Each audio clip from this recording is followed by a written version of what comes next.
All right. Hey everybody, thanks for tuning in. This is Joshua Wobble, and I'm here with my good friend Marizette. And if you're following recently, I posted that I paid off all my credit card bills, and that was a total of over $38,000 in under a year. And some people were asking, how do you do that? And I was surprised at how many people actually asked and reached out to see how I made that progress. So here, one person, my good friend Marizette, wanted to talk. Yeah, we'll get right to it.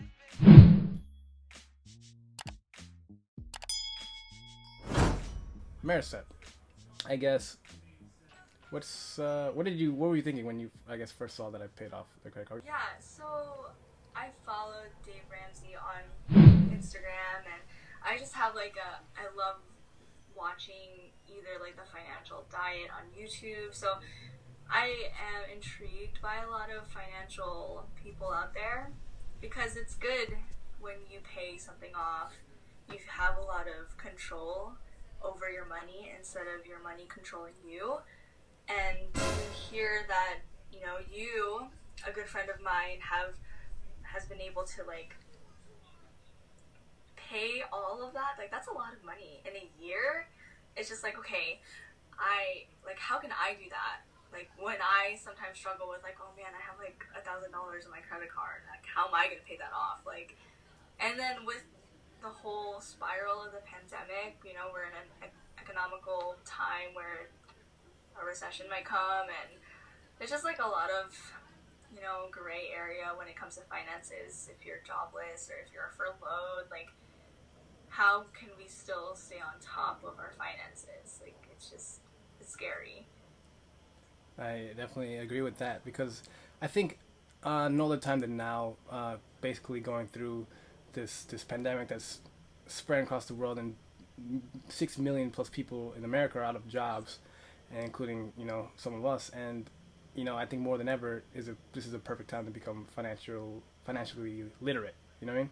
Yeah. So we have time to learn. So let's put to it. So thanks for being here. So I think what I want to know, so we can kind of see what we talk about, is what do you know? What are you doing now to currently try to get out of debt? I know that I'm pretty on top of my credit cards or whatever, my payments. I not only pay on time, but I pay more than what I owe. Okay. Or the minimum, Right. I've always been told maybe pay 30% extra or whatever, just so that you can keep your credit up. Mm-hmm. But at the same time, for me personally, when I'm in debt, I'm oh man, that's money I'm borrowing. That's not my money.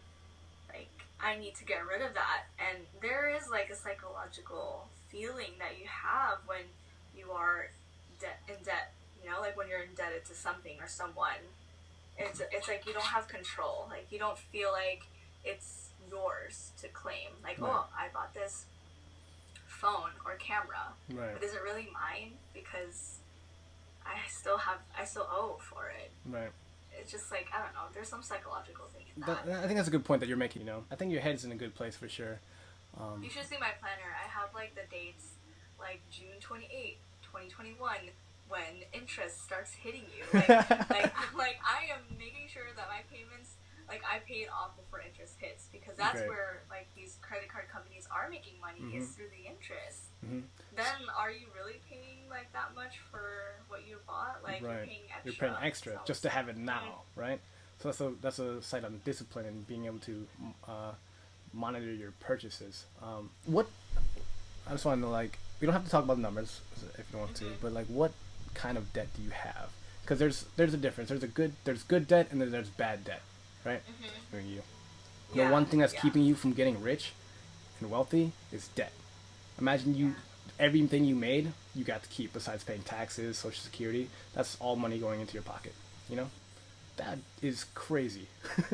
Yeah, that's so true, because you're if you're living or you're working to pay off your debt, then whatever money you're making, it really isn't yours. It's Mm-hmm. money that has to go to whatever debt you have to pay off. Exactly.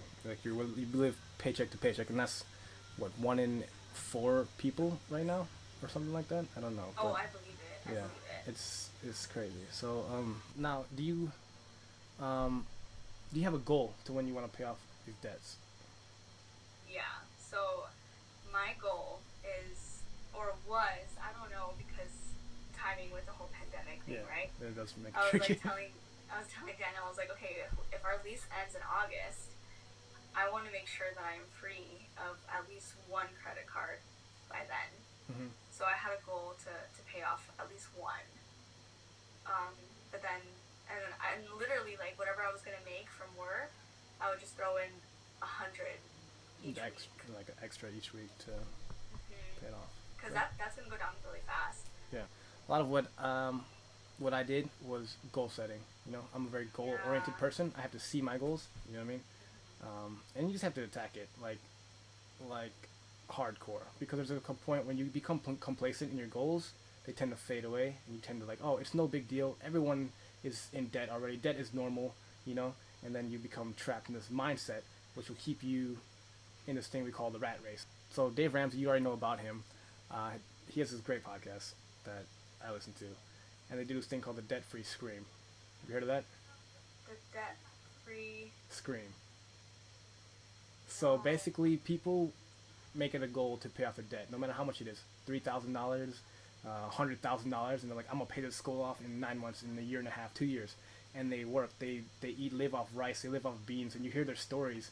And people will drive to his podcast, his studio in Tennessee, and they'll go on the show with him, and they'll tell him their story, and then he'll be like, all right, you guys ready to do your debt-free scream? And after sharing their emotional long journey, they'll scream like, I'm debt free, and it's like the most like emotional thing I like ever see. Like, I cry every time I hear someone screaming it, because I'm like, it's a lot of work that goes into paying off these debts, you know. And like, money doesn't buy happiness, but like, being debt free makes you pretty freaking happy, you know. Oh my gosh, yes. From what I can imagine. Because when you're in debt, you're it's like a piece of you, like you don't own that, you know. Right. D, what up, dude? What up, son? What up, Look at you. boy? What you doing, dude? What you doing? We're talking about finance. Yo, pay off my debt. That's not how you do it, bro. Dude, you should be in like by the end of the year, no problem. Oh no, I know, that's my goal, but like, it's just kind of, and I'm telling, my problem is I love to save money. Mm-hmm. I love growing a savings. And again, I spoke with Joel about it, and he's like, dude, he's like, what I found out, what works for me is you can't save and pay debt off at the same time. You have to pay off your debt first. And I'm like, okay, fine. So I put a stop at the savings thing. But now with like our jobs being like unsure, and like how are we gonna pay off these things, everything that we've been getting, I've just been throwing in a savings. Definitely. Because I don't know where we're gonna be at. No, you know, so it's really just for security. That makes 100% sense. Like right now, if you don't have a stable income right now, save money. Because like, put all your bills on hold. Just make sure you have enough money to pay your rent, pay the bills to keep food on the table. That is the main priority right now. Yeah, no, I think you talk to as many people as you want. Get a bunch of people different advices, and like just you know, do what you feel is best for you. Because like, when someone tells you great advice, you'll just know like, oh, this makes sense. This is right. Yeah, you know? of course. Like, you have to grab everyone's advice, and then afterwards you have to really figure it out for yourself what's best. So. Yeah, definitely. That's why you were talking about savings, and I think that's great that you love to save, you know, because that's the first step in Dave Ramsey's plan. Have you heard of the baby steps? I heard of it, but I felt like he doesn't really like, you know, I don't know if he has like a book or something that we have to like buy in order for us to like read. I don't know. So no, I have not heard of that one. So that's what I was skeptical at first. Like, oh, this guy is financial guru. He's gonna sell me all his stuff, and then I follow his program, and then I'm gonna do all that. So I did exactly. I was as skeptical as you are too. I was like, I can't find this anywhere. And I just Googled it, and it's all there. Everything that you need to have it's right there. And I'm like, all right, so perfect. So, okay. Yeah, I'm like, all right, that's fine. So he has different ways that he makes money, and he's giving that information to everybody. But he does offer tools to make following it easier. You don't need it, but it does make it easier. You know, I know because I tried out both ways. I tried doing it on my own, and then I tried doing it for free under his program, and then I forgot to cancel it, and then they charged me, and then I just messaged them, like, hey man, can we cancel it? And they're like, yeah, it's fine. Let me know when you want to start back up. I'm like, perfect. So it was It's $130 a year to get access to all his tools. Oh And I was wow. like, hey babe, I really want to do this program. So I was like, what can we cancel? Let's cancel Spotify. $13 a month. Now I can have take this class called Financial Peace University and learn how to manage our funds. Just because I sacrificed one of my subscriptions that I don't think I really needed at the time. Yeah. I think it's a really simple step. I can break it down for you too. Like it's the first step to the baby. This is where you would love it. Is create an emergency fund. Right. So what is an emergency fund? It's of course a savings account. It's money that you don't touch and it's only used for emergencies. That's not emergencies. That's not for saying, oh, Joel's in town, bro. We're gonna go hit up the bowling alley. That's not an emergency. You know what I mean? It's not. It's not. Oh, I really want to eat a steak dinner tonight. It's not. That's not an emergency. Emergency is your car breaks down. Emergency is, you find out you're prego and you need to go get a doctor checkup or something. Those are emergencies. So he asks only for $1,000 first in your emergency fund. And dude, that's a lot when it comes to the average American. Like at work with other servers, like I'll listen in to like what they have to say about finances, and, like their savings. Like they don't have anything. They Right. like people literally live paycheck to paycheck. And a lot of it, that's the thing too. A lot of it is lifestyle choices too. Like a lot of it is how you decide to live your life and how you spend your money. The baby steps. First step was what was the first step? Create an emergency fund. Okay, so of $1,000. Do you have that saved?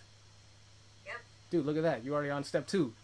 Yay! I'm telling you, I love saving money. So like, we have like a good amount. Like we have maybe like 9 months worth of savings. That's good. Do you plan on buying a house soon? We maybe like in the next 2 years or 3 years. We don't know. Great. So I think you'll be far out of debt by then, like for sure. That's true. So like I know not everyone is like, I feel, I can see where you're at like with the savings right now. But like that was, I think when I was living through when I had savings, is I felt like I had money. I'm like, I have money. There's no reason for me to go out grinding and pushing because I have this savings for me to live on. I reached this goal like, oh, I have $1,000 savings. Now I have $3,000 in savings. What's the reason for me to go out there and grind some more? Because I have this security blanket over me. You know what I mean? So what I did, that's when I was like, all right, I need to go grind. So I just paid off my credit cards. I paid them off, everything. I was like, all right, time to go figure out how to make some money. That's I'm not saying that's what you should do, but I'm saying that's what I did. Yeah. Okay?